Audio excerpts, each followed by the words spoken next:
भगवान ने बांसुरी बजाई, किनको सुनाई दी है? जो कृष्ण गृहीत मानसा थे, जिन गोपियों के मन में कृष्ण बसे हुए थे, उनको ये बांसुरी सुनाई दी, सबको नहीं।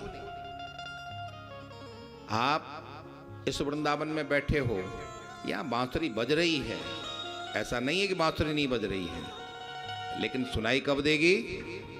जब हम गोपी भाव से भावुत हो जाएंगे तब सुनाई, उसके पहले नहीं सुनाई देगी। तो ये गोपियां जो ही कानों में बांसुरी पड़ी है, और सुखदेव जी ने यहां पर लिखा, कहा परीक्षित जो जिस स्थिति में थी भागती भी चली गई। कैसी स्थिति में थी? कुछ स्थितियों का वर्णन किया है। कोई भोजन बना रही थी, भोजन बनना छोड़ करके भागी है। कोई भोजन परोस रही थी, भोजन परोसना छोड़ करके भागी है। कोई पति की सेवा कर रही थी, सेवा करते हुए भागी है। कोई भोजन कर रही थी, भोजन करते हुए भागी है।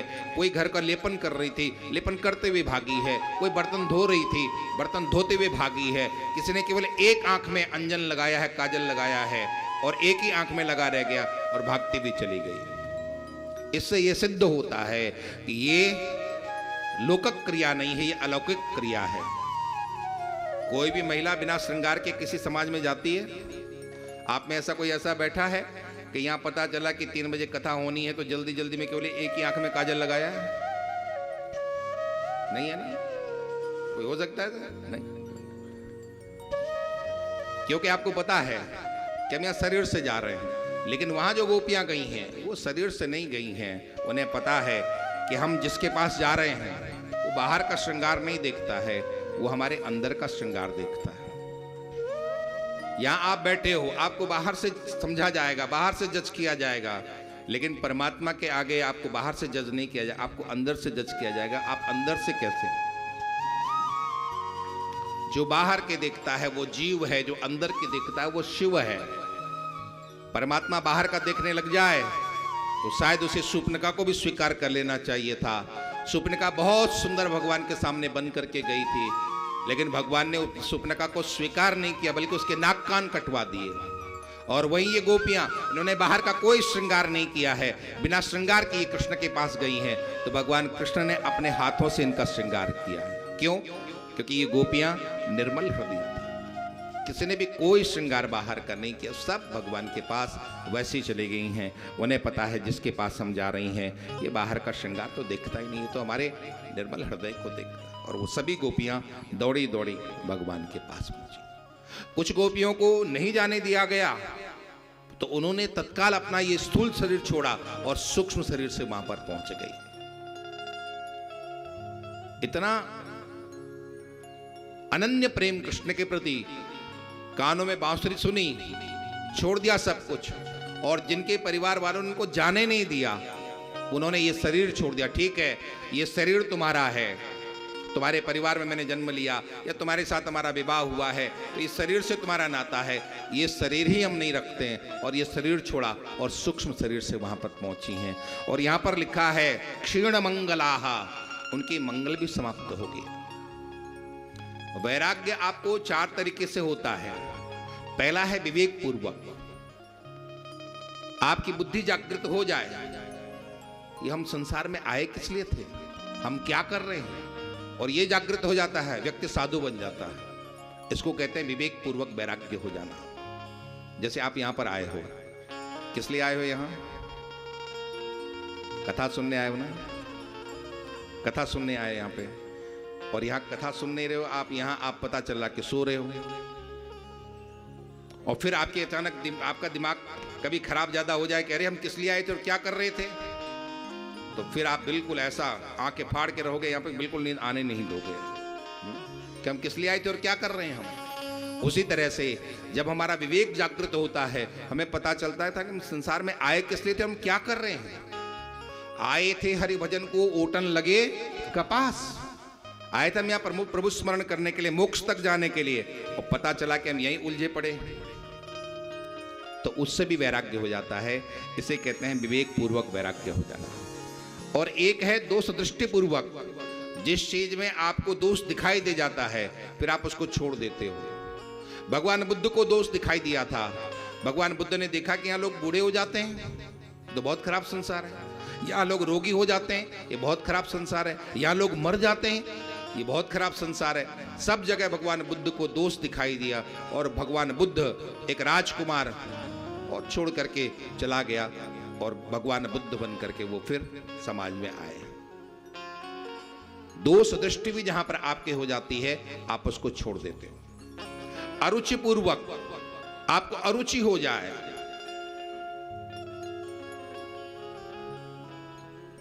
उज्जैन के राजा थे भर्तहरि, अपनी पत्नी से बहुत प्रेम करते थे। एक फल एक सिद्ध महापुरुष ने ला करके दिया कि राजा ये फल मुझे मिला है, लेकिन मैं साधु हूं, तुम पूरे समाज का पूरे राज्य का शासन करते हो, सबका भला चाहते हो, ये फल तुम खा जाओ। और इसका फल, इस फल का ये फल है कि जो खा लेगा इस फल को वो अमर हो जाएगा। राजा को फल दिया, साधु ने राजा को फल दिया। राजा अपनी पत्नी से बहुत प्रेम करता था। राजा ने कहा मैं अपनी पत्नी को ये फल दे देता हूं तो वो हमेशा अमर रहेगी, क्योंकि आप जिससे ज्यादा प्रेम करते हो सबसे अच्छी चीज आप उसी को देते हो।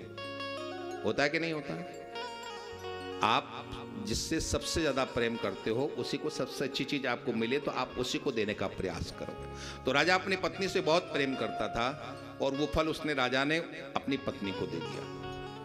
और चौथे दिन, इस घटना के चौथे दिन राजा अपनी सभा में बैठे थे तो पता चला एक नगर की वो वैश्य स्त्री और फल लेकर के राजा के सामने आ गई। राजा ये फल आप खाओ, मुझे मिला है लेकिन मैं ये फल नहीं खाना चाहती हूँ, क्योंकि मेरा ये शरीर वैसे ही अपवित्र है, मैं अपवित्र काम करती हूँ, मेरा ये शरीर अपवित्र है, ये फल आप खाओ, इस फल को खाने से अमर हो जाता आदमी। राजा ने वो फल देखा, ये फल तेरे पास कहां से आया है? ये फल तो मेरा था जो मैंने अपनी पत्नी को दिया था।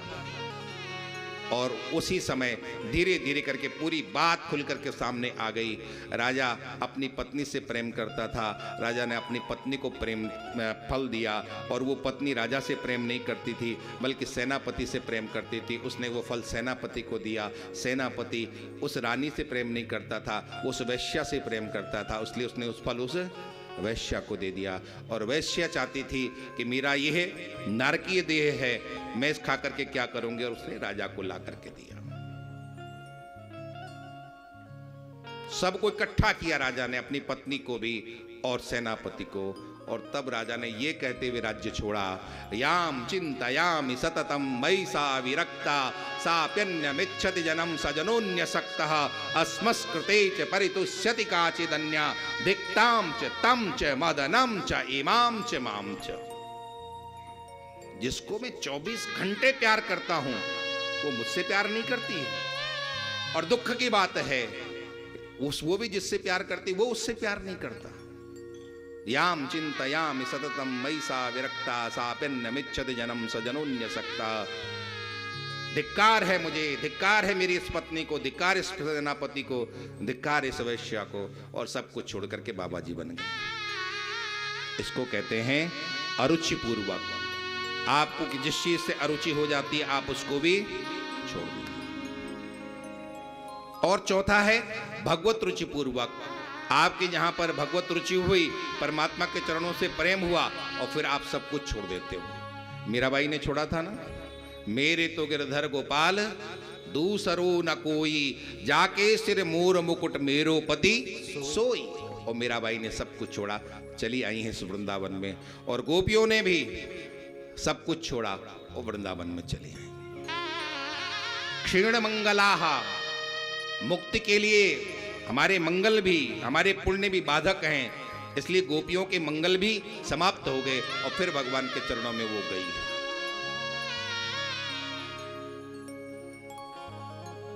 सिद्ध महापुरुष पाप पुण्य से परे हो जाते हैं। ये गोपियां पाप पुण्य से परे हुई तो भगवान को प्राप्त हुआ। ऐसे महापुरुषों के साथ भी होता है, महापुरुष भी पाप पुण्य से परे हो जाते हैं, लेकिन अभी शरीर का आयुष्य है, जीवन है। जब तक शरीर का जीवन है तब तक धरती पर रहना है, तो रहेंगे तो वहां पाप भी बनेंगे पुण्य भी बनेंगे। तो वो पाप पुण्य कहां जाते हैं? तो कहा गया है कि ऐसे महापुरुषों को जिनको इस शरीर से कोई मतलब नहीं है, जो मुक्त हो चुके हैं जीते जी, उनके पाप और पुण्य कहां जाते हैं? उन संतों की प्रशंसा करने वाले व्यक्ति में उनके पुण्य जाते हैं और उन संतों की निंदा करने वाले व्यक्ति में उनके पाप जाते हैं। आप लोगों को समझ में आया? ऐसे महापुरुष जो सिद्धावस्था में पहुंच चुके हैं, लेकिन शरीर है तो पाप भी बनेगा पुण्य भी बनेगा। वो पाप पुण्य जाएगा कहां? तो उनकी निंदा करने वालों में उनका पाप जाता है और उनकी प्रशंसा करने वालों में उनका पुण्य जाता है। तो क्या करना है? वैसे तो किसी की निंदा कभी करनी ही नहीं चाहिए, और उसमें भी विशेष रूप से महापुरुषों की निंदा तो बिल्कुल भी नहीं करनी चाहिए। आपको कितना भी दोष दिखाई दिए, नहीं। बाबा कबीर ने लिखा है, कबीरा मेरे साधु की निंदा करो न कोई, जो पे चंद्र कलंक है तो उजियारा होए। वो साधु कैसा भी आपके कल्याण की बात वो कर रहा है। और वैसे भी तो किसी की निंदा कभी करनी ही नहीं चाहिए। पहली बात, हमें किसी की निंदा नहीं करनी चाहिए, और कोई हमारी निंदा करे तो क्या करना चाहिए? आप लोग बताओगे? श्री वृंदावन बिहारी। मैं बताऊं? आपको पता चला किसने हमारी निंदा की तो आप लड़ने के लिए उसके पास चले जाओगे। यही तो करोगे कि तुमने ऐसा कह कैसे दिया मेरे बारे में। लेकिन हमारे रहीम जी कहते हैं, निंदक नीरे राखिए आंगन कुटी छवाए, और बिन पानी बिन साबुना निर्मल करे सुहाए। जो आपकी निंदा करे ना, उसको और एक अच्छा सा मकान बना के दो, बेटा तुम बहुत अच्छे ढंग से रहो और खूब मेरी निंदा करो। क्यों? क्योंकि एक वो निंदकी तो ऐसा है जो हमारी कमियों को निकालने के लिए जी जान से लगा रहता है। तो जो आपकी कमियों को निकालने के लिए जी जान से लगा रहे, तो वो आपका शुभ चिंतक है कि अशुभ चिंतक है? शुभ चिंतक है। और थोड़ा आलोचकों को भी, हमारी निंदा करने वालों को भी हमें सहने का अभ्यास करना चाहिए। जीवन में एक मित्र होना भी जरूरी है और एक आलोचक होना भी जरूरी है, क्योंकि परमात्मा ने हमें ऐसा बनाया है कि न तो हम अपनी पीठ थपथपा सकते हैं और नहीं अपने आप को लात मार सकते हैं। हमारा मित्र हमारी पीठ थपथपाता है, तुमने बहुत अच्छा किया, और हम जो खराब करते हैं तो हमारा वो दुश्मन हमारी टांग भी खींचता है। वो टांग खींचने वाला भी चाहिए कि जिससे हम शुद्ध बने रहें। निंदा करने वाला व्यक्ति आपकी निंदा करता है तो आपको अपना सुधरना चाहिए। दो बातें हैं, यदि हम खराब हैं और उस खराब की वो चर्चा कर रहा है तो हमें बुरा मानने की आवश्यकता ही नहीं है, और यदि हम खराब नहीं हैं और तब भी वो हमारी निंदा कर रहा है तो भी हमें कोई फर्क नहीं पड़ना चाहिए कि हम तो है ही नहीं, ये बोल रहा तो बोलने दो।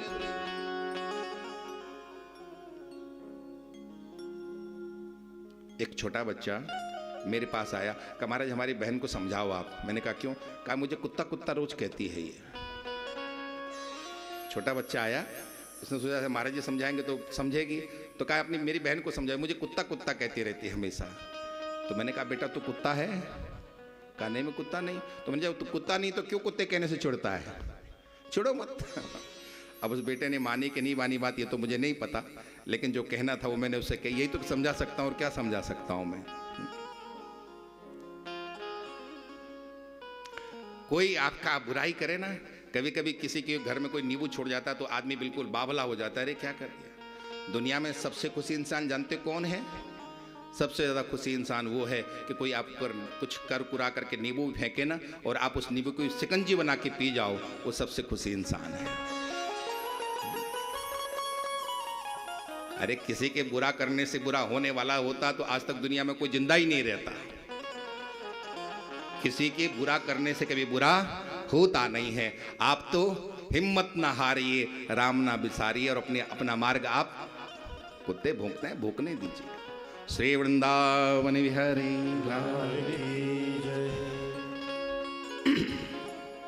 तो गोपियां पहुंची हैं इस वृंदावन में, और भगवान ने उनका स्वागत किया है। आओ गोपियों तुम्हारा स्वागत है। यहाँ शब्द हैं सुखदेव जी के, हे परीक्षित, भगवान के पास वो गोपियाँ पहुँची हैं तो भगवान ने उनका स्वागत किया है। स्वागतम वो महाभागाः, गोपियों आओ तुम्हारा स्वागत है। आप लोग जो कथा में आए हो, गुप्ता परिवार ने आपको बुलाया तभी तो आप आए हो ना। हमारे भान किशोर जी, राम किशोर जी, मोहन किशोर जी, पूरे परिवार ने आपको बुलाया तभी तो आप आए हो ना। अच्छा, कथा की तैयारी 15 दिन पहले आपको फ़ोन किया गया कि आप कथा में आओ, और आज आप कथा में आए, और फिर मोहन किशोर जी यहाँ पर दरवाजे पूछे कि तुम किस लिए आए हो, तो आपको अच्छा लगेगा? नहीं लगेगा ना? यही बात यहाँ पर भी हुई। गोपियों को भगवान ने बांसुरी के द्वारा बुलाया कि आओ गोपियों, आओ गोपियों। उन्होंने फोन किया भगवान ने कि आ जाओ, और जब ये गोपियां पहुंच गई तो स्वागत तो किया। स्वागतम ते महाभागा प्रियम किम करवाण वह ब्रजस्या नामयम कश्चित ब्रूता आगमन कारणम। गोपियों तुम्हारा स्वागत है, को मैं तुम्हारे लिए क्या करूं, तुम क्यों आई हो? गोपियों ने कहा बहुत अच्छे भैया, हम यहाँ आ गए, पहले बुलाया और अब पूछते हो क्यों आए। पर यहाँ भगवान ने कहा है स्वागतम वो महाभागा, आओ गोपियों तुम्हारा स्वागत है। आप देखना, इन गोपियों ने किसी ने भी बाहर का श्रृंगार नहीं किया है, तो भगवान ने इनका क्या किया? स्वागत किया। स्वरूप पर, रूप पर जो आसक्त होता है वो जीव है, और स्वरूप पर जो आसक्त होता है वो परमात्मा। इसलिए संतों ने कहा है तुम बाहर से कैसे हो, बहुत चिंता करने की आवश्यकता नहीं, अंदर से सुंदर बनो, और जिस दिन तुम अंदर से सुंदर बनोगे उसी दिन परमात्मा तुम्हें पसंद करेगा। दुनिया तुम्हारे बाहर रूप से तुमको पसंद करती है, परमात्मा तुम्हारे बाहर के रूप से तुमको पसंद नहीं करता है। परमात्मा तुमको तुम्हारे अंदर के रूप से पसंद करता है कि तुम अंदर से कैसे हो। निर्मल मनजन सो मोहि पावा, मोहे कपट छल छिद्र न भावा।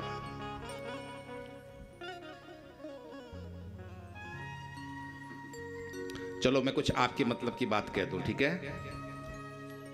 थोड़ा आप लोग सुनना और फिर उसको जीवन में धारण करना। करोगे आप लोग? चलिए सुनिए, सावधान हैं आप लोग? चलिए, अपने मतलब की बात सुनने में तो सब सावधान हो ही जाते हैं।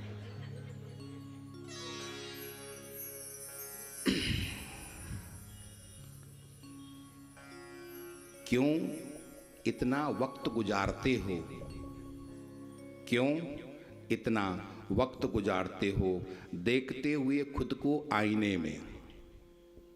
क्यों इतना वक्त गुजारते हो देखते हुए खुद को आईने में? कुछ वक्त बैठो प्रभु के सामने में, खूबसूरत हो जाओगे सही मायने में। ताली तो बजा लो अपने लिए।